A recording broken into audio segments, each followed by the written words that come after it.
사무엘상 7장 3절에서 14절.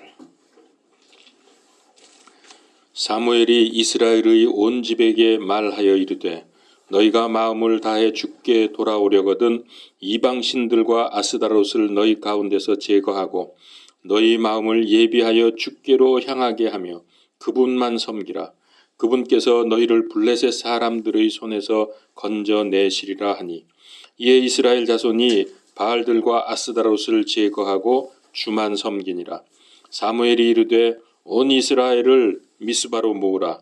내가 너희를 위하여 주께 기도하리라 하매 그들이 미스바에 함께 모여 물을 길어 주 앞에 붓고 그날에 금식하며 거기에서 이르되 우리가 주께 죄를 지었나이다 하니라. 사무엘이 미스바에서 이스라엘 자손을 재판하니라. 이스라엘 자손이 미스바에 함께 모였다는 것을 블레셋 사람들이 듣고 블레셋 사람들의 귀족들이 이스라엘을 치러 올라오므로 이스라엘 자손이 그것을 듣고 블레셋 사람들을 두려워하여 이스라엘 자손이 사무엘에게 이르되 우리를 위해 주 우리 하나님께 쉬지 말고 부르짖어 그분께서 우리를 블레셋 사람들의 손에서 구원하게 하소서 하더라. 사무엘이 젖 먹는 어린 양을 취해 전체를 번제 헌물로 주께 드리고 이스라엘을 위해 주께 부르짖음에 주께서 그의 말을 들으셨더라. 사무엘이 번제 헌물을 드릴 때 블레셋 사람들이 이스라엘과 싸우려고 가까이 왔으나 그 날에 주께서 큰 천둥으로 블레셋 사람들에게 천둥 소리를 내사 그들을 무찌르시니 그들이 이스라엘 앞에서 패함으로 이스라엘 사람들이 미스바에서 나가 블레셋 사람들을 추격하여 뱃갈 밑에 이르기까지 그들을 쳤더라. 그때 사무엘이 한 돌을 취하여 미스바와 센 사이에 세우고 이르되 주께서 여기까지 우리를 도우셨다 하며 그것의 이름을 에벤에셀이라 하니라. 아멘. 설교할 때마다 이 말을 안 할 수가 없는 게 몇 해 전부터 우리나라가 위기에 빠져 있습니다. 특별히 박근혜 대통령의 불법 탄핵 사건 이후로 문재인 정권이 들어서면서 나라가 모든 분야에 다 어려워졌고 깊숙이 적들이 침입해서 이 나라를 좌지우지하고 있습니다. 입법부, 사법부, 행정부, 교육계, 노동계 안 들어간 곳이 없습니다. 모든 곳에 아주 깊이 파고 들어가서 아무리 이 문제를 해결하려고 해도 몹시 힘듭니다. 지금도 그런 일들이 계속되고 있는 중입니다. 그러나 우리는 두려워하지 않습니다. 왜냐하면 하나님께서 이 나라를 세우셨고 지키시고 이런 문제들을 해결해 주실 것을 저희들이 분명히 믿기 때문입니다. 자, 그런 배경을 가지고 오늘 말씀을 보겠습니다. 그러면 왜 이런 큰 문제가 우리에게 닥쳤는지 그리고 어떻게 해결할 수 있는지 답을 찾을 수 있습니다. 이스라엘은 출애굽한 이후에 정식 나라를 건국했습니다. 이것은 하나님의 은혜고 역사로 된 것입니다. 그래서 하나님께서 다 해주시고 말씀하시기를 나를 떠나지 말라, 우상을 섬기지 말라, 율법을 마음판에 새기고 지켜라, 이런 등의 내용으로 간곡하게 반복해서 말씀을 하셨습니다. 잘 아시지만 신명기라는 그 말 뜻이 명령을 반복했다는 뜻 아닙니까? 신명기를 읽어보면 실제로 같은 말씀들이 계속 반복이 됩니다. 이게 얼마나 중요하고 또 하나님께서 얼마나 이것을 안타깝게 간절하게 요구하시는지 우리가 그런 것들을 통해서 볼 수가 있습니다.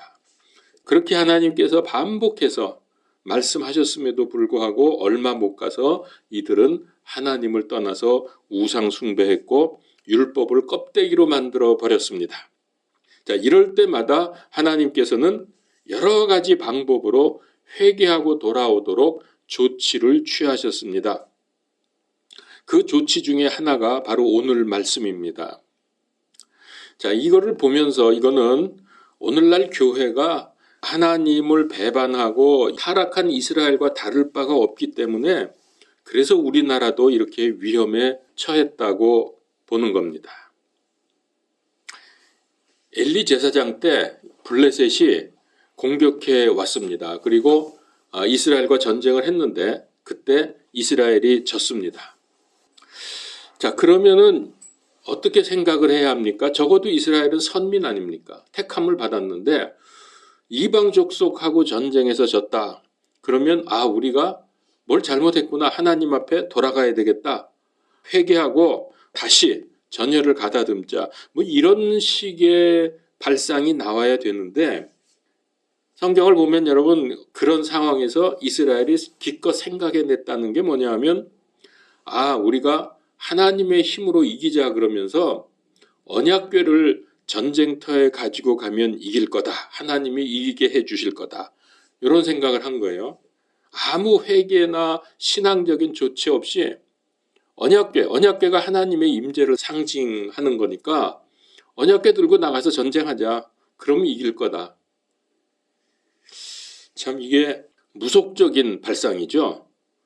교회 다니는 집사님인가 그런데 하도 몸이 아프고 힘드니까 병이 나가지고 기도도 잘 안 돼. 기도를 해도 응답이 없어. 그러니까 어떤 방법을 썼냐면은 성경책을 수십 권을 구해가지고 자기 누워있는 자리에 삥 둘려서 성경책을 이렇게 담장 쌓듯이 이렇게 쌓아놓은 거예요. 자기 잠자리에다가. 혹시 성경이 하나님의 말씀이 능력을 나타내서 자기를 병을 낫게 해줄까 해서. 여러분 혹시 그런 식의 믿음을 갖고 있지 않죠? 이런 거를 보면은 참 얼마나 우리 인간이 어리석은가. 참 무속적인 발상을 유대인들도 했다는 걸 보니까 그게 이제 사무엘상 4장 3절에 보면 나옵니다. 백성이 진영으로 돌아오매 이스라엘의 장로들이 이르되 주께서 어찌하여 우리를 오늘 블레셋 사람들 앞에서 치셨느냐. 우리가 실로에서 주의 언약궤를 우리에게로 가져오고 그것이 우리 가운데 올 때에 우리 원수들의 손에서 우리를 구원하게 하자. 언약궤 갖고 와서 싸우면은 언약궤가 우리를 구원해 준다는 거예요. 자, 그렇게 해서 다시 전쟁이 일어났는데 결과는 아주 비참했죠. 언약궤를 빼앗겼습니다. 블레셋에게. 정말 한심한 일입니다. 얼마나 창피하고 비극적인지 모릅니다. 그 당시 사고방식으로는 이렇게 되면은 블레셋이 섬기는 신이 다곤 신이라는 우상이었거든요. 그러면 블레셋의 다곤 신이 이스라엘의 여호와 하나님보다 더 강하다는 뜻입니다. 그 옛날에 그 전쟁의 개념이 그랬어요. 그 신들의 전쟁이라 그래서 이기면은 자기들이 믿는 신이 상대방의 신보다 더 세다. 이런 관념을 갖고 있었거든요. 그러니 여호와 하나님에 대해서 먹칠을 한 거죠. 여러분 우리는 어떻습니까? 문제가 생기고 고난이 오면 하나님의 뜻을 생각하면서 믿음 생활을 돌아보고 내가 뭘 잘못했는가, 뭘 회복해야 될 것인가 이런 거를 생각하면서 올바른 믿음이 되도록 해야 하는데 그거 아니죠. 문제 생기고 어려우니까 그냥 그건 문제 해결해 달라고, 이거 빨리 없애 달라고 철야하고 금식하면서 뭐 산기도도 가고 또 어느 분은 썬데이 크리스찬이라 그러죠. 주일날만 그냥 교회 한 번 오면 끝. 세상에서 똑같이 세상 사람과 살면서 썬데이 크리스찬들이 있는데 이 사람들이 문제가 생기면 어떻게 합니까? 갑자기 교회를 잘 나옵니다. 아주 열심히. 또 봉사도 해요. 안 하던 봉사를. 왜 그러냐면 그렇게 하면 혹시 하나님이 나를 도와주셔서 이 어려움이 떠나지 않을까. 그러니까 그렇게 생각을 했기 때문에 혹시 그러다가 문제가 해결되면 다시 교회를 안 나와요. 그냥 뭐 대충 신앙생활 하는 동 마는 동 합니다. 그거 왜 그래요? 진짜 문제가 해결이 안 됐기 때문입니다. 그거 다시 말하면 무속적인 사고방식입니다. 뭐 그 정도는 괜찮습니다. 교회 봉사하고 열심히 하던 사람도 문제가 생길 수 있잖아요. 그러면 하나님 앞에 나와야 되는데 무릎 꿇고 하나님께 간구해야 될 텐데 문제 생기면 그렇게 열심히 봉사하다가 점쟁이 찾아가요. 점을 칩니다. 이게 이제 천주교도 그렇습니다. 천주교는 이제 지은 죄 때문에 이거 해결하려고 고해성사를 하지 않습니까? 신부 앞에 가서 이제 자기가 뭐 이런 죄를 졌습니다. 이제 해결해 달라고 그러면은 신부는 주로 이제 어떤 방법을 얘기하냐면 그래요? 그러면 주기도문 100번 외우세요. 이웃에게 선행을 하십시오. 이런 종류로 답변을 해줍니다. 이게 사람의 심성인지는 몰라도 전부 이런 식입니다. 그러니까 이게 교회를 다니던 성당을 다니던 어쨌든 간에 무속 신앙생활을 하고 있는 거예요. 교회 나와도. 자, 이럴 때 하나님께서 우리에게 주신 아주 적절한 말씀이 있습니다. 마태복음서 15장 8절. 이 백성이 자기 입으로는 내게 가까이 오며 자기 입술로는 나를 공경하나 그들의 마음은 내게서 멀도다. 제가 이 구절을 요즘에 자주 인용을 하는데요. 이 구절이 참 우리 신앙생활에서 매우 중요합니다. 아주 요긴한 그런 중요한 말씀이기 때문에 그렇습니다. 우리가 마음이 주 앞에 가 있어야죠. 행위로만 그저 이렇게 하고 저렇게 하면 되겠다. 이게 하나님을 우롱하는 거지 말이 됩니까? 그래서 이제 오늘 이 말씀을 통해서 우리 자신을 돌아보고 묵상하면서 점검을 해 보아야 하겠습니다. 자, 이제 계속해서 보죠. 언약궤를 빼앗은 블레셋은 의기양양했죠. 자, 이제 우리는 저들이 믿는 하나님을 이겼기 때문에 이제 우리는 승승장구다. 그렇게 해서 기분이 좋았을 텐데 문제는 이 언약궤를 빼앗아 온 다음부터 블레셋의 재앙이 자꾸 터집니다.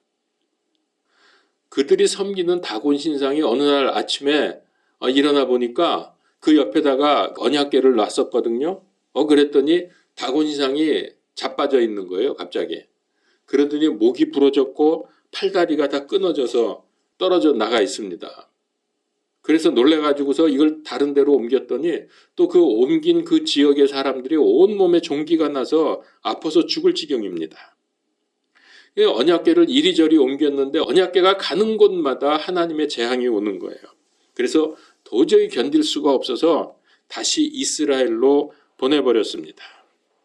그래서 이제 기럇 여아림 사람들이 그 언약궤를 받았는데 그때 그 언약궤를 아비나답의 집에 두었다고 했습니다. 근데 그 집에서 빨리 그 당시에 이제 아직 성전이 없었을 때니까 그 전에 어디 있었냐면은 그 실로라고 하는 지역에 있었거든요.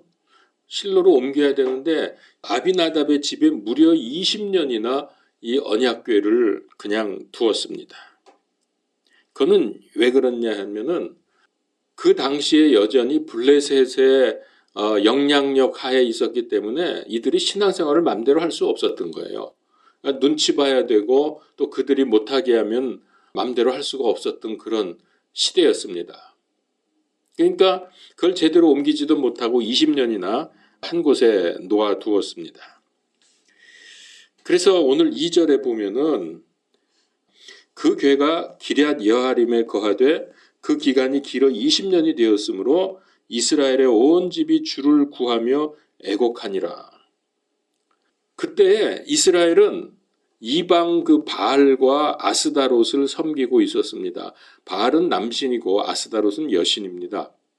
자, 그래서 이제 하나님 앞에 구하면서 괴로움을 아렸겠죠. 이런 상황에서 더 이상 이렇게 지낼 수 없다고 생각이 되어서 드디어 사무엘이 나섭니다. 3절에 보니까 사무엘이 이스라엘의 온 집에 말하여 이르되 너희가 마음을 다해 주께 돌아오려거든 이방신들과 아스다롯을 너희 가운데서 제거하고, 여기 이방신이라는 건 바알신을 말하는 겁니다. 너희 마음을 예비하여 주께로 향하게 하여 그분만 섬기라. 그분께서 너희를 블레셋 사람들의 손에서 건져내시리라. 그러니까 사무엘은 무속적인 방법으로 이렇게 해결할 것이 아니다. 언약궤 들고 나갔다고 전쟁에서 이기고 그런 거 아니고 전심으로 하나님께 돌아가라는 근본적인 해결책을 제시한 것입니다. 백성들은 이 권고를 받아들였고 4절에 이에 이스라엘 자손이 바알들과 아스다롯을 제거하고 주만 섬기니라. 이제 올바로 돌아오게 됐죠. 그래서 미스바로 모이게 했습니다. 금식 기도를 개최했습니다. 5절 6절 사무엘이 이르되 온 이스라엘을 미스바로 모으라. 내가 너희를 위하여 주께 기도하리라 하며 그들이 미스바에 함께 모여 물을 길어 주 앞에 붓고 그 날에 금식하며 거기에서 이르되 우리가 주께 죄를 지었나이다 하니라. 자, 이제 미스바가 회개와 신앙 회복의 중심이 되었습니다. 이렇게 되니까 마귀가 몹시 배가 아팠죠. 이스라엘 백성이 우상 숭배하고 반역하고 하나님 떠났을 때 마귀는 아주 재미있었습니다. 기분이 좋았습니다. 그런데 이들이 회개하고 하나님께로 돌아가니까 몹시 이제 화가 나고 배가 아픈 거죠. 그래서 마귀가 역사를 또 합니다. 블레셋 사람들의 마음을 준동시켜가지고 저 사람들이 미스바에 모여서 저거는 모여서 군대를 일으켜서 우리를 공격하려는 거구나, 이렇게 생각하도록 만든 거죠. 그래서 블레셋이 먼저 군사를 일으켜서 미스바를 공격해 들어왔습니다. 그게 7절입니다. 이스라엘 자손이 미스바에 함께 모였다는 것을 블레셋 사람들이 듣고 블레셋 사람들의 귀족들이 이스라엘을 치러 올라오므로 이스라엘 자손이 그것을 듣고 블레셋 사람들을 두려워하며, 회개하기 위해서 모였는데 전쟁하려고 모인 걸로 오해하게 만들어서 이제 이들의 이런 집회를 이제 망가뜨리려고 하는 마귀의 전략입니다. 그러니까 우리가 이걸 알아야 돼요. 우리가 회개하고 믿음으로 바로 서려고 하면 반드시 마귀의 방해 공작이 온다는 겁니다. 믿음 생활 제대로 하려고 하는데 왜 하나님이 왜 이렇게 어려움을 허락해 주셨지? 왜 일이 이렇게 되지?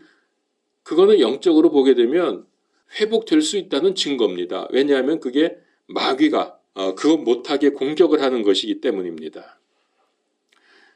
근데 문제가 있을 때에, 갑자기 어려움이 올 때에 불안하거나 걱정할 필요가 없습니다. 마음을 다해서 흔들리지 말고 주께로 돌아가면 하나님께서 받아주시고 능력으로 함께 하실 것이기 때문입니다. 자, 그래서 이제 이렇게 되니까 백성들이 사무엘에게 요청을 합니다.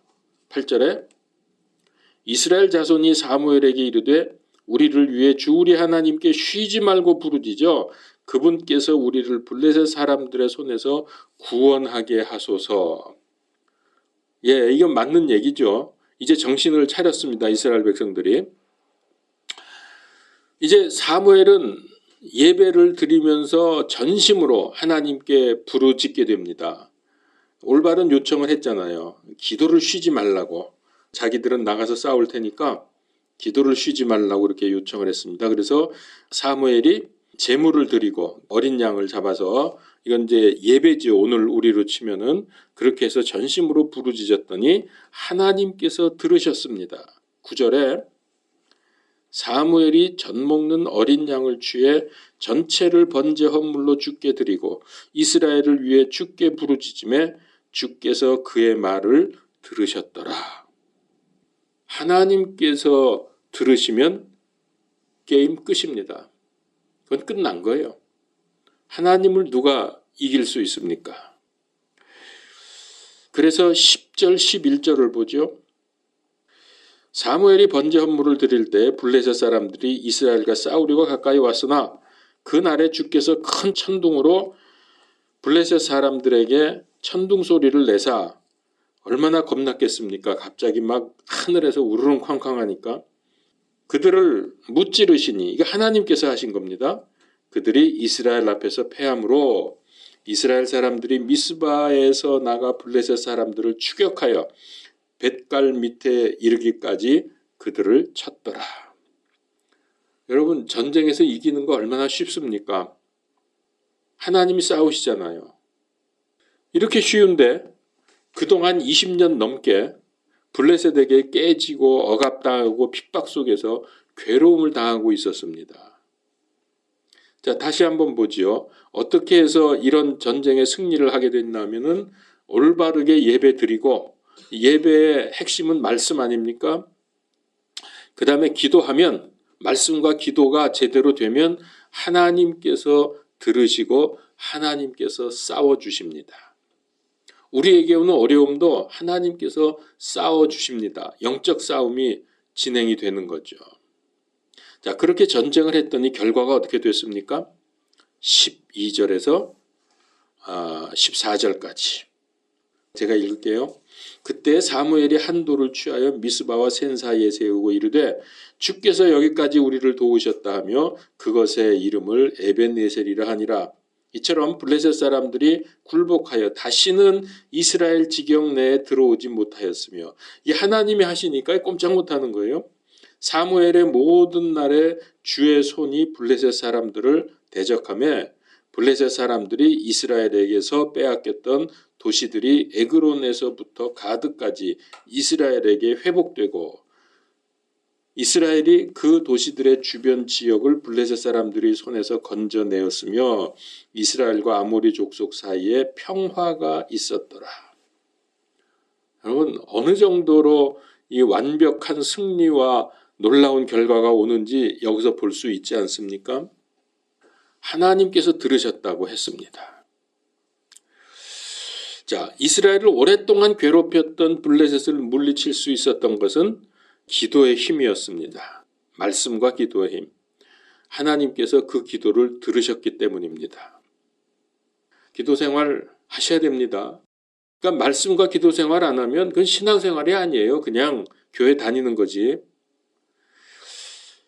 꼭 하셔야 됩니다. 기도를 어떻게 해야 되느냐 하는 것을 우리가 좀 정확히 여기서 제가 말씀을 드리려고 합니다. 기도 그냥 많이 하려고 하지 마십시오. 그거 얼마 못 가서 또 무너집니다. 기도해야지 그랬는데 이게 지겹고 힘들거든요. 시간도 많이 걸리고 많이 오래 기도해야 되는 줄 알고, 장시간 기도하려고 하면 한 말 또 하고 중언부언하게 되고, 그렇게 말을 많이 해봤자 응답되지 않습니다. 시간의 길이는 중요하지 않습니다. 진실하게 회개하고 마음을 다해서 뜨겁게 기도하십시오. 뜨겁게 기도하라니까 큰 소리 내서 악을 쓰면서 목이 아플 정도로 그렇게 하라는 말이 아닙니다. 어떤 사람은 목이 쉬어야 된다고, 그런 사람이 기도 많이 하는 사람이라고, 기도의 사람이라는데 저는 그 말에 동의하지 않습니다. 자, 예수님의 기도를 보지요. 예수님께서 겟세마네 동산에서 기도할 때 얼마나 전심으로 기도하셨는지 누가복음서 22장 44절에 그분께서 고뇌에 차서 더욱 간절히 기도하시니 그분의 땀이 큰 핏방울같이 되어 땅에 떨어지더라. 여러분, 이런 기도가 응답을 받습니다. 그래서 예수님의 기도가 응답이 되어서 십자가에서 죽으시고 사흘 만에 부활하셨습니다. 그렇게 해서 인류의 구원자가 되셨습니다. 여러분, 예수님이 기도할 때 그 겟세마네 동산에서 울며 불며 난리치고 막 소리를 지르면서 목이 쉴 정도로 그렇게 기도하셨습니까? 만약에 그랬다고 하면 거기 가까이 있던 제자들이 있었죠. 베드로, 야고보, 요한. 이 제자들이 이게 도대체 무슨 소리야? 왜 저래? 그러면서 아마 놀래가지고 가까이 예수님께 가까이 가서 근심하면서 살폈겠죠. 근데 그들은 잠을 잤다 그랬어요. 예수님 기도하실 때. 너무나 조용했기 때문에. 그럼에도 불구하고 예수님은 얼마나 간절하게 온 마음을 다해서 기도하셨는지 땀이 핏방울처럼 뚝뚝 떨어지듯이 그렇게 기도하셨습니다. 여러분도 이런 경험을 하지 않았습니까? 저의 경우도 확실히 그렇습니다. 아무리 많이 오랫동안 몇 년을 기도를 해도 무응답으로 응답이 옵니다. 그러나 간절히 마음을 쥐어짜면서 기도하면 짧게 몇 번 기도하지 않아도 응답을 받습니다. 그럼 제가 항상 이렇게 기도해야 된다는 말은 아닙니다. 그러니까 통성기도 할 때 큰 소리 내면서 기도하죠. 또 다 같이. 또 소리 안 내면은 옆 사람이 하도 시끄럽게 하니까 내가 기도가 안 돼, 헷갈려. 그래서 나도 큰 소리를 좀 해야 합니다. 이제 그러다 보면 침도 튀는 거고 또 사회자가 종칠 때까지 기도를 해야 하는 경우도 있습니다.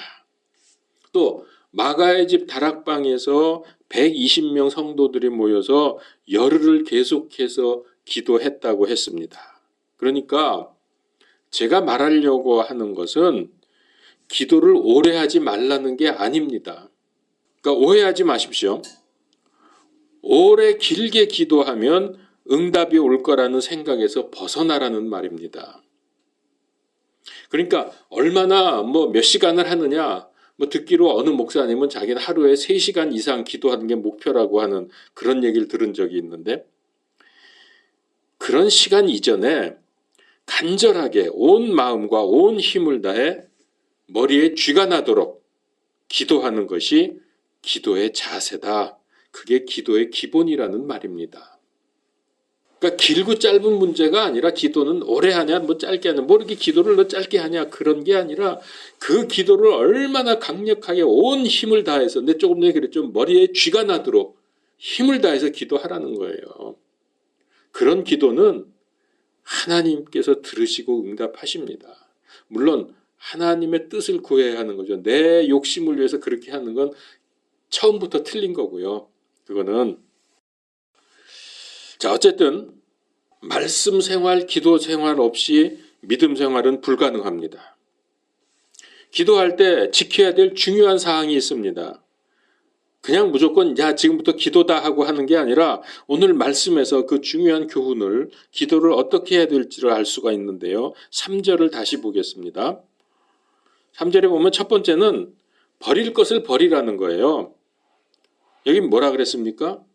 사무엘이 이스라엘의 온 집에게 말하여 이르되 너희가 마음을 다하여 주께 돌아오려거든. 그러니까 우리가 그런 마음으로 기도하지 않습니까? 이방 신들과 아스다롯을 너희 가운데서 제거하고 그랬죠. 버릴 걸 버려야 돼요. 제거해야 됩니다. 그거 다 붙들고 앉아서 기도한다고 해봤자, 그래서 하나님과 우리 사이를 뭐가 막고 있다고요? 죄가 막고 있는 거예요. 그래서 기도해도 응답이 없으면은 죄를 뚫어야 돼요. 죄를 없애야 돼요. 그게 회개고 여기서 제거하는 겁니다. 우상을 제거하는 겁니다. 양손에 세상의 것 잔뜩 잡고 어디로 하나님의 응답을 받을 수 있겠습니까? 내가 붙들고 있는 것을 다 내려놓고 하나님께서 주시는 것을 받아야지요. 여호수아도 같은 말을 했습니다. 여호수아서 24장 14절, 그러므로 이제 주를 두려워하며 성실함과 진실함으로 그분을 섬기라. 너희 조상들이 강 저편과 이집트에서 섬기던 다른 신들을 제거하고 그 죄, 우상들을 제거하고 너희는 주를 섬기라. 왜 그래야 되죠? 하나님의 것도 받고 세상 것도 가지면 안 될까요? 그럼 더 좋잖아. 이것저것 다 가지면.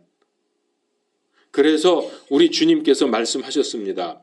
마태복음서 6장 24절에서 아무도 두 주인을 섬길 수 없나니 이는 그가 한 주인을 미워하고 다른 주인을 사랑하거나 혹은 한 주인을 떠받들고 다른 주인을 업신여길 것이기 때문이라. 너희가 하나님과 만몬을 겸하여 섬길 수 없느니라. 두 개 다 가질 수가 없어요. 이거 서로 반대되는 거니까. 히스기야 왕이 병으로 죽게 되었습니다. 그때 대언자 이사야가 와서 말씀을 전했습니다. 이사야서 38장 1절에 주가 이같이 말하노라. 내 집을 정리하라. 내가 죽고 살지 못하리라. 자, 그랬더니 2절에서 히스기야가 자기 얼굴을 벽으로 돌리고 죽게 기도했다 그랬습니다. 얼굴을 벽을 향해서 돌렸다. 이거는 세상에서 돌이켜서 오직 하나님만 바라보며 기도했다는 뜻입니다. 자, 그랬더니 이에 대한 하나님의 응답이 무엇이죠? 이사야서 38장 5절에 내가 내 기도를 들었고 내 눈물을 보았노라. 보라, 내가 내 날들을 15년을 더하여 주며. 지금 죽어야 되는데 하나님이 데려가시려고 했는데 너무나 간절하게 진짜 머리에 쥐가 나도록 그렇게 기도했더니 하나님이 15년을 더 연장시켜 주셨습니다. 여러분, 기도 생활에서 우리가 승리해야 합니다. 기도 응답 못 받으면 안 되죠. 물론 오래 걸리는 것도 있고 아닌 것도 있지만은 기도는 원래 응답이 안 되는 거 이런 식으로 살면 안 됩니다.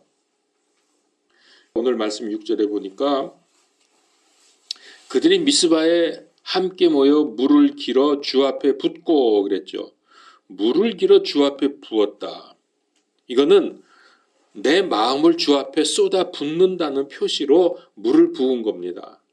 바로 이거예요. 기도할 때 아까 우리 제거할 거 제거해야 된다 그랬죠. 죄 제거하고 우상 제거하고 세상의 것 전부 다 내려놓고 그렇게 했으면 이제는 우리가 기도할 때 어떻게 해요? 하나님 앞에 물을 길어서 붓는 것처럼 우리의 마음을 하나님께 쏟아 부어야 된다. 9절 어린 양을 취해서 전체를 번제 헌물로 드렸다고 했습니다. 번제라는 건 태워서 드리는 제물이죠. 근데 그러니까 전체를 번제 헌물로 드렸다 그랬어요. 뭐 내장 이런 거 꺼내지 않고 그냥 통째로 다 태워 드렸습니다. 이거는 무슨 뜻일까요?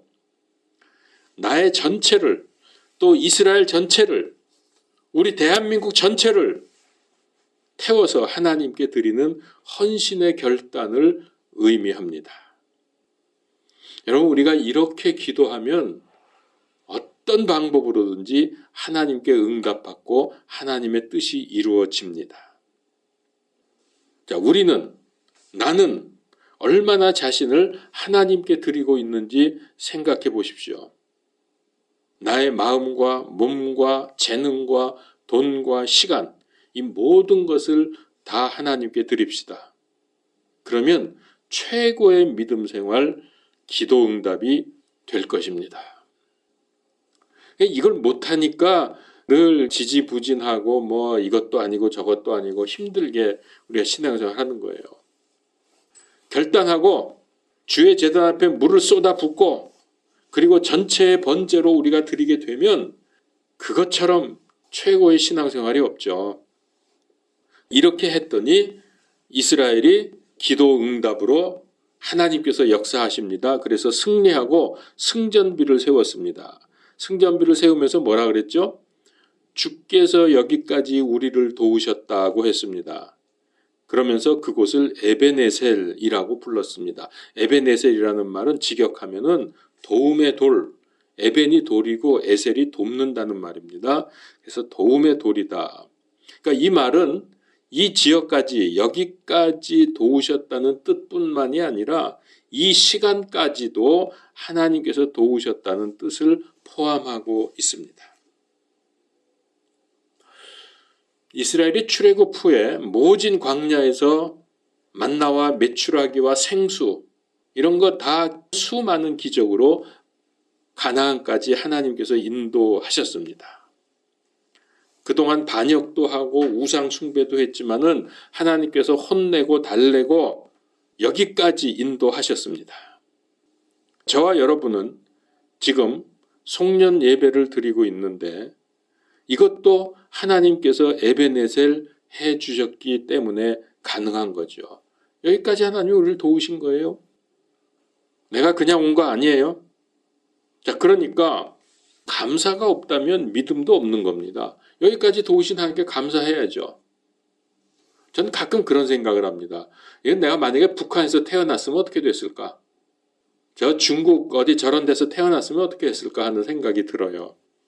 물론 뭐 그 사람들은 또 어떻게 하겠냐만 어쨌든 그런 면에서도 감사가 나오더라고요. 자, 우리가 정말 지향해야 할 것, 가장 모범적이고 가장 아름다운 삶의 자세를 어떻게 표현을 할 수 있을까? 이런 생각을 해봤습니다. 그러니까 이제 오늘 여기 이렇게 다 나를 드리고 죄를 제거하고 이렇게 하면서 응답받는 삶을 산다는 것을 어떻게 표현을 할 수 있을까? 예배가 곧 삶이다. 반대로 삶이 예배로 하나님께 드려지는 것이다. 또 말씀이 삶이다. 삶이 말씀이다. 기도가 삶이다. 삶이 기도다. 여러분 이렇게 되면 얼마나 좋을까요? 이제 가장 모범적이고 완전한 상태인데요. 정말 이렇게 되면 좋겠습니다. 그러면 에베네셀을 우리 삶에 어떻게 적용할 수 있을까요? 우리의 삶에 적용을 해야죠. 여기까지 도우셨다는데 세 가지입니다. 첫 번째는 하나님께서 여기까지 도우셨기 때문에 항상 감사하면서 살자. 혹시 우리가 하나님을 떠나도 그분은 우리가 믿은 이후부터 지금까지 한순간도 떠나신 적이 없습니다. 이스라엘과 늘 함께 하신 눈에 보이는 증거가 뭐죠? 그게 구름 기둥과 불 기둥, 그리고 언약궤, 그 하나님의 임재의 상징이거든요. 근데 우리는 어려움이 계속되면은 하나님이 나를 떠나셨나, 나를 잊어버리셨나, 그런 생각을 하게 됩니다. 그렇지 않습니다. 우리가 어려울수록 하나님은 더 가까이 계시다는 사실을 잊지 마십시오. 신명기 31장 6절, 마음을 강하게 하고 크게 용기를 내라. 두려워하지 말라. 그들을 무서워하지 말라. 주 내 하나님께서는 곧 너와 함께 가시는 그분이시니라. 너와 함께 가시는 그분이시니라. 그분께서 너를 떠나지 아니하시며 버리지 아니하시리라 하니라. 그러니까 우리가 성경을 계속 읽어야 되는 이유도 이거예요. 이거 지금 들어서 그랬구나 하지만 또 좀 지나면 잊어버려요. 그리고 불안해하고 답답해하고 힘들어하고 말씀 생활을 계속해야 돼요. 특별히 하나님께서 이스라엘과 함께 하신다는 것을 확인시켜 주는 게 언약궤라 그랬죠. 그래서 언약궤는 임마누엘의 증거였습니다. 그러니까 우리가 임마누엘의 뜻이 뭐죠? 우리와 함께 하시는 하나님. 이 임마누엘을 인정한다면 감사하지 않을 수 없습니다. 그래서 우리는 어떤 경우에도 감사하자. 두 번째, 하나님께서 지금까지 도우셨다면 하나님은 지금 이 순간에도 함께 하시면서 도우시는 것이 확실합니다. 그러니까 지금 여러분들이 가지고 있는 어떤 문제나 소원도 하나님께 아뢰면 됩니다. 지금 함께 하시니까. 빌립보서 4장 6절 7절, 아무것도 염려하지 말고 오직 모든 일에서 기도와 간구로 너희가 요청할 것들을 감사와 더불어 하나님께 알리라. 그리하면 모든 이해를 뛰어넘는 하나님의 평강이 그리스도 예수님을 통해 너희 마음과 생각을 지키시리라. 자, 세 번째, 과거에도 지금도 함께 하시면서 도우시는 하나님이라면 답이 나오죠. 앞으로도 그리고 영원토록 그렇게 하실 것이라는 것을 믿을 수가 있습니다. 지금까지 해왔으니까 오늘 여기까지 딱 끝하고 하나님이 떠나시진 않죠. 앞으로도 영원히 함께 하신다는 놀라운 은혜의 말씀이 되는 겁니다. 히브리서 13장 8절, 예수 그리스도께서 어제도 오늘도 영원토록 동일하시니라. 좀 가다가 변덕 부리시는 분이 아닙니다. 북한에 어떤 공장에 지하교회가 있었습니다. 근데 이들은 성경도 없고 찬송가가 없잖아요. 그러니까 어떻게 했냐면은 그 비밀리에 남한의 그 방송을 듣습니다. 그래서 남한 기독교 방송이 있고 또 뭐 있죠? 극동 방송 뭐 이런 거 있지 않습니까? 그걸 들으면서 설교 중에 인용되는 성구가 나오면 그거를 받아 적습니다. 그 성경 구절을. 그렇게 해서 그거를 읽고 외우고, 또 찬송가도 없으니까 방송 듣다 보면 찬송가가 나오잖아요. 그러면 그걸 가사를 막 적습니다. 그래가지고 곡조는 잘 모르겠고 그냥 가사를 읽으면서 찬송을 합니다. 이들은 어떻게 성경 읽고 찬송하는지 아시죠? 혹시 들어보셨는지 모르겠지만 북한에서는 그렇게들 합니다. 소리를 내면 큰일 납니다. 그래서 소리 내지 않고 입술만 움직이면서 성경을 읽고 찬송을 합니다. 서로 바로 마주보고 앉아서 찬송을 해도 소리가 없어요. 그냥 입술만 가지고 그렇게 합니다. 자, 그렇게 예배를 드리고 있었는데 어느 날 몰래 예배를 드리는 중에 노동당 반장이 왔습니다. 모여 있으니까 동무들 뭐 하는 거요? 그때 한 여공이 순간 기지를 발휘해서 이렇게 말합니다. 우리는 지금 독보회를 하고 있습니다. 동무도 같이 앉아서 안 하시겠어요? 그러면서 이제 얘기를 했어요. 그랬더니 아무리 봐도 좀 이상하거든. 그러니까 이제 이 반장이 자꾸 둘러보면서 의심스럽게 살핍니다. 한참을 그러더니 동무들이나 많이 하시오. 그러면서 가버렸습니다. 이 모였던 성도들이 그때 얼마나 눈물을 흘리면서 감사했는지 반장의 눈을 어둡게 해서 지켜주신 하나님께 눈물을 흘리며 감사했다고 이 이야기가 지금 탈북자들을 통해서 전해지고 있습니다. 위기 때, 고난 때, 절망적일 때 가장 먼저 해야 될 것은 기도입니다.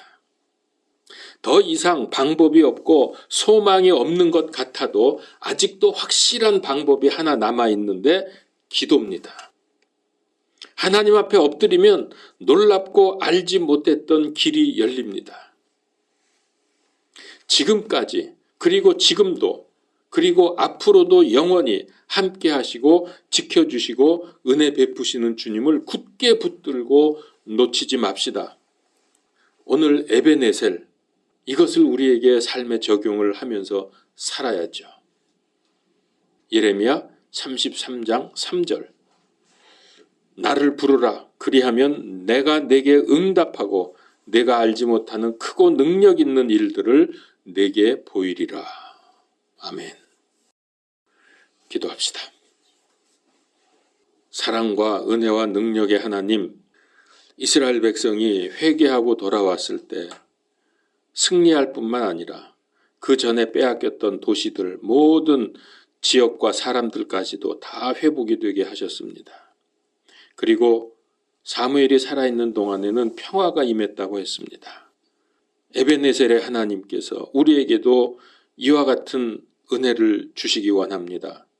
먼저 우리가 통회자복하면서 주 앞에 엎드려 회개하고 전심으로 주님 앞에 간구하며 주님의 뜻을 구하는 믿음의 사람들이 되게 하여 주시고 하나님의 응답 속에서 살아가는 응답을 받는 삶이 되게 하여 주시옵소서. 기도의 사람들이 되게 하여 주옵소서. 말씀의 사람들이 되게 하여 주시옵소서. 예수 그리스도 이름으로 기도하옵나이다. 아멘.